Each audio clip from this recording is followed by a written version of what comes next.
Dikenal sebagai Raja ke-8 Roma, Totti benar-benar hidup sesuai julukannya. Selama lebih dari 25 tahun karirnya, ia hanya bermain untuk satu klub, AS Roma.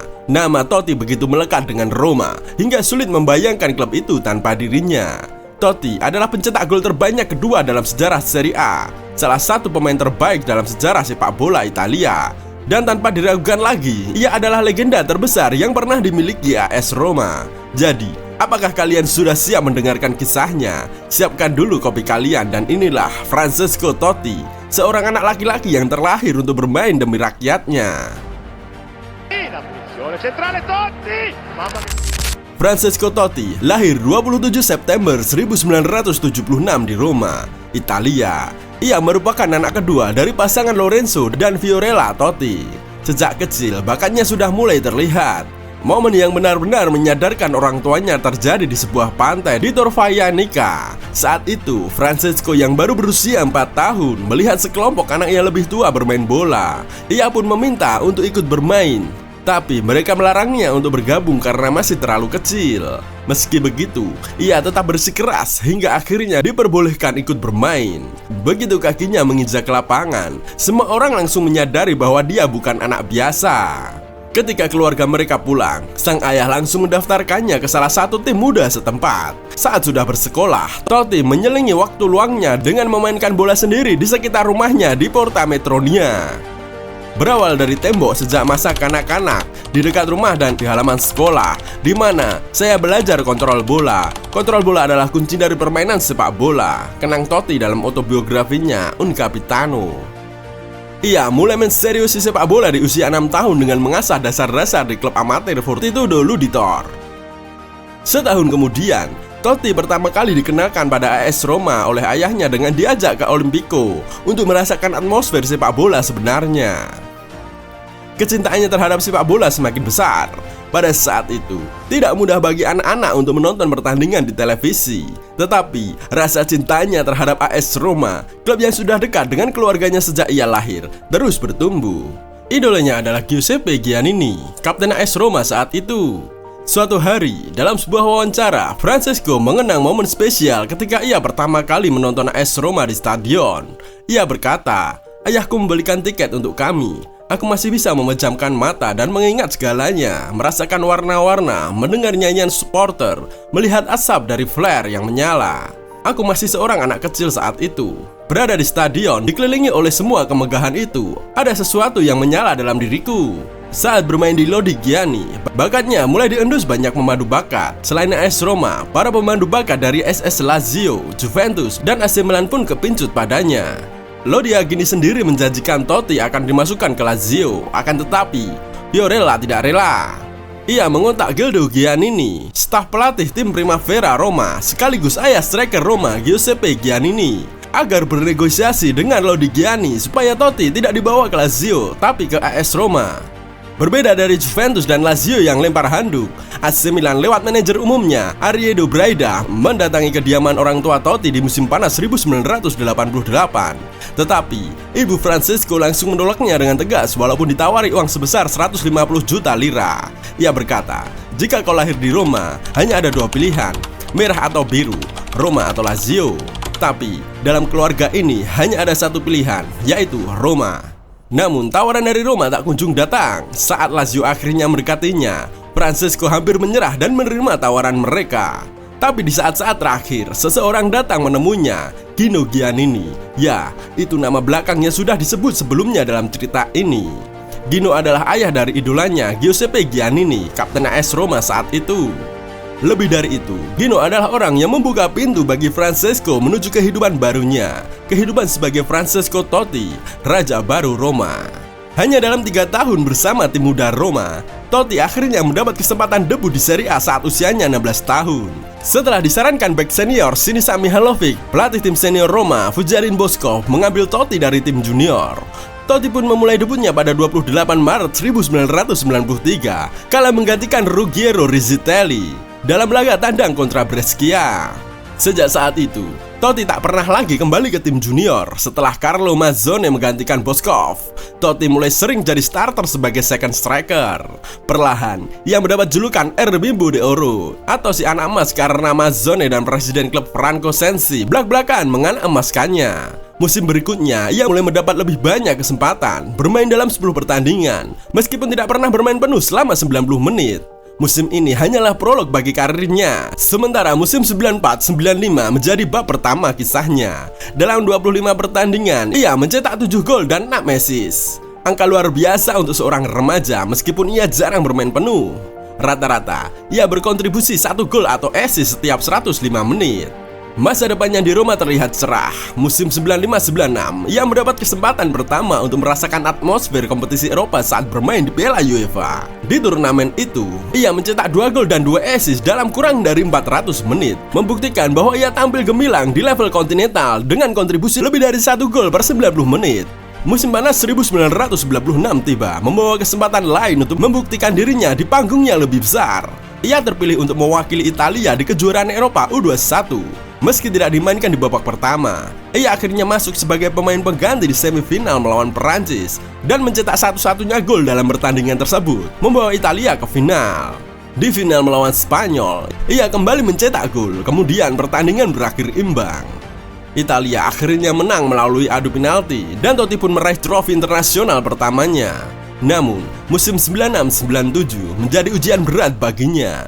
Carlos Bianchi ditunjuk sebagai pelatih baru dan entah mengapa pelatih Roma saat itu, Carlos Bianchi, merombak banyak hal hingga menimbulkan tensi di tubuh tim.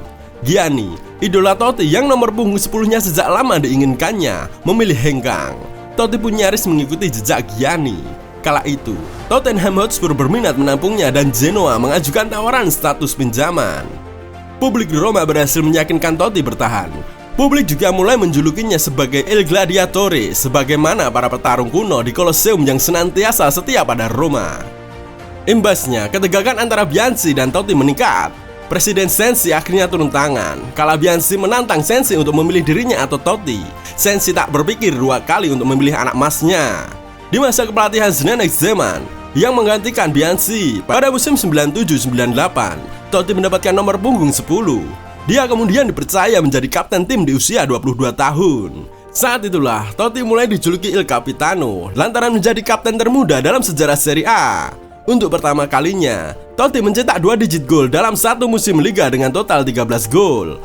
AS Roma finish di posisi keempat dan banyak yang menganggapnya sebagai pemain terbaik di Serie A. Roma pun menyadari kualitasnya dan memberikan kepercayaan besar dengan menjadikannya kapten klub saat usianya baru 22 tahun, sesuatu yang terjadi lebih cepat dari yang pernah ia bayangkan.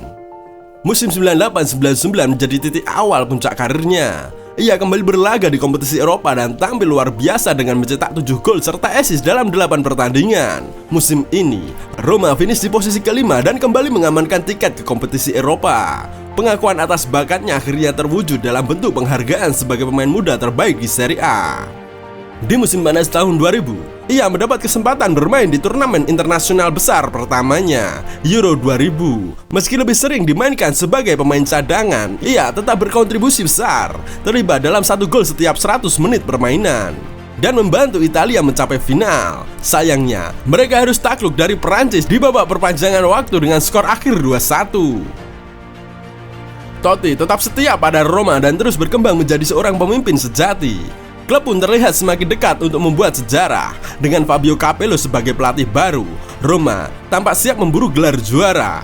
Memasuki musim 2000-2001, sebuah tim solid telah dibangun di sekitar Totti dengan pemain bintang seperti Cafu, Walter Samuel, Batistuta, dan Emerson. Berperan sebagai gelandang serang, Totti menjadi motor utama setiap serangan Roma. Ia dinobatkan sebagai pemain terbaik Serie A di pertengahan musim dan bahkan mendapatkan nominasi Ballon d'Or untuk pertama kalinya.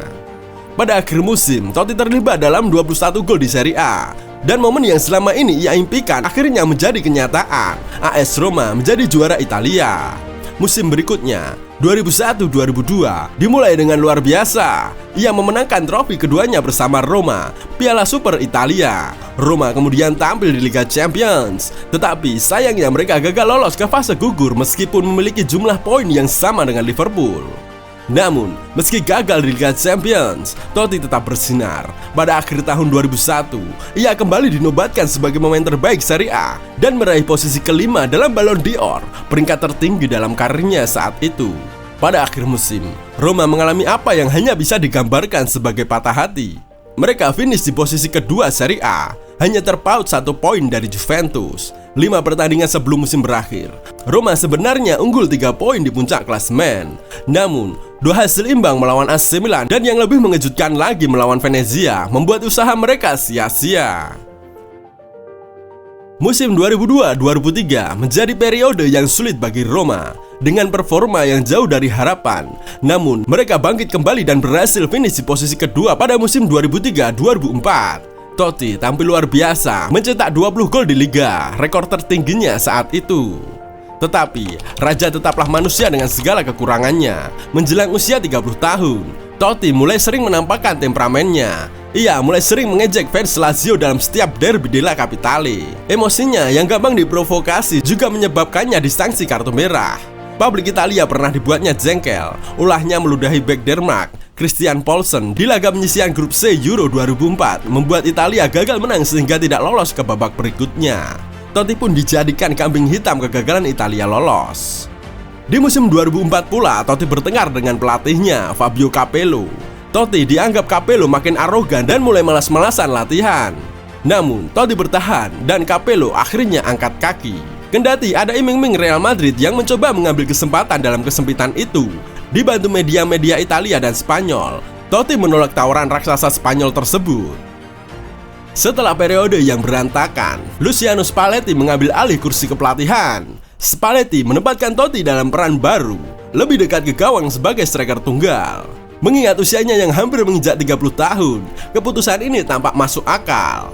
Namun, Totti justru mengejutkan banyak orang, termasuk pelatihnya sendiri, dengan menunjukkan kebugaran yang luar biasa. Ia kerap turun lebih dalam untuk mengatur permainan, sehingga banyak pengamat bercanda bahwa formasi 4-5-1 Roma sebenarnya adalah 4-6-0. Sayangnya di musim itu, Totti mengalami cedera serius. Ia mengalami patah tulang fibula kiri dan harus absen selama hampir 3 tahun. Cedera ini memunculkan ketakutan bahwa ia akan melewati Piala Dunia 2006.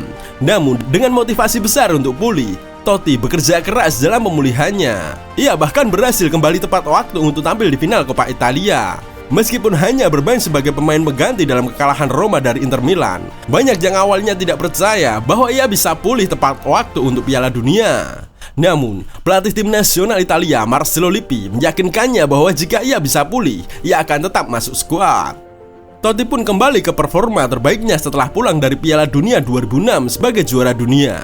Di musim 2006-2007, ia mencetak rekor pribadi dengan 26 gol di Serie A, menjadikannya pencetak gol terbanyak Liga dan pemenang sepatu emas Eropa. Gol indahnya lewat tendangan voli kaki kiri ke gawang Sampdoria di Stadion Luigi Ferraris bahkan membuat 30.000 fans tuan rumah bangkit dari kursi untuk melakoni standing ovation. Sayangnya, meskipun performa individu Totti luar biasa, Roma kembali finish sebagai runner-up, tertinggal 23 poin dari Inter Milan.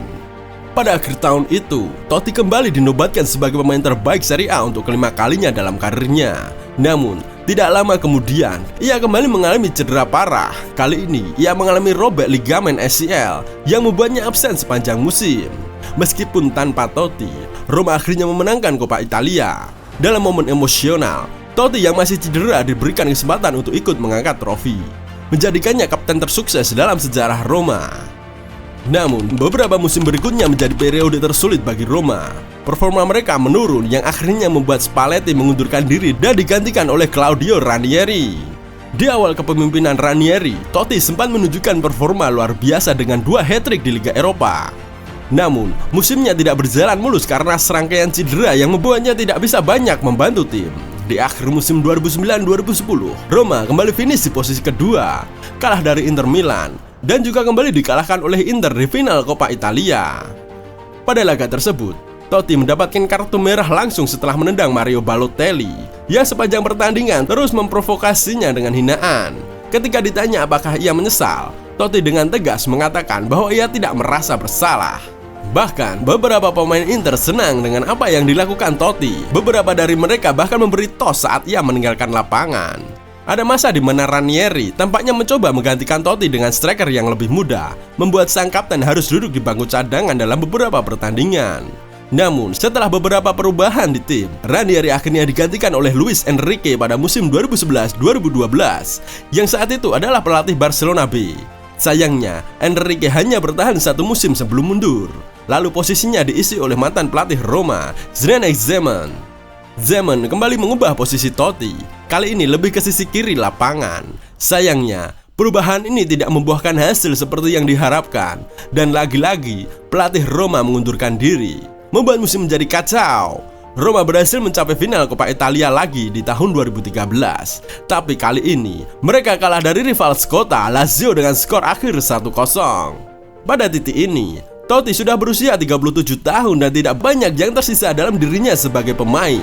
Namun, dalam 2 musim di bawah asuhan Rudi Garcia, ia masih mampu membawa Roma lolos ke Liga Champions. Ia bahkan mencatat rekor sebagai pencetak gol tertua dalam sejarah kompetisi tersebut pada usia 38 tahun lebih 59 hari. Sejak saat itu, beban terlalu berat bagi sang legenda yang mulai menua. Ia menghabiskan sisa karirnya sebagai pemain cadangan andalan atau super sub, dengan momen-momen istimewa seperti menerima standing ovation di Santiago Bernabeu saat masuk menggantikan El Shaarawy. Ia juga menyamai rekor Paolo Maldini sebagai pemain dengan musim terbanyak di Serie A, yakni 25 musim. Menjelang laga terakhirnya di usia 40 tahun, Totti masih mampu mencatatkan 2 assist melawan Pescara sebelum harus absen tanpa batas waktu karena cedera otot. Namun, ia kembali tepat waktu untuk menyamai rekor Javier Zanetti sebagai pemain dengan jumlah penampilan terbanyak di Serie A. Akhirnya, dalam pertandingan melawan Genoa, Totti masuk menggantikan Mohamed Salah dan mendapat standing ovation dari para penggemar. Saat itulah Raja Roma resmi turun tahta. Mereka melakukan standing ovation sambil menangis usai Totti memainkan pertandingan terakhirnya 28 Mei 2017. Totti menumpahkan semua cintanya pada publik Roma hari itu. Saat duduk termenung di ujung lorong stadion sebelum kembali ke lapangan, momen itu terekam kamera fotografer resmi klub, Fabio Rossi. Totti masih berusaha menahan emosi saat merentangkan tangan menyambut salam yang dibuat rekan-rekan timnya. Emosinya baru lepas seiring membacakan beberapa lembar pidato perpisahan dengan ditemani istrinya, Aileri Blasi, dan ketiga anaknya, Christian, Chanel, dan Isabel. Saya melepas seragam untuk terakhir kali dan melipatnya dengan baik, meski saya belum siap dan mungkin takkan pernah siap. Maaf jika saya jarang bicara beberapa bulan terakhir ini, karena mematikan lampu tidak pernah mudah. Saya datang sebagai bocah dan saya pergi sebagai orang dewasa. Saya bangga dan bahagia memberikan 28 tahun penuh cinta. Saya mencintai Anda, kata Totti dalam pidato perpisahannya itu. Dah, terima kasih sudah menonton dan sampai jumpa di video selanjutnya.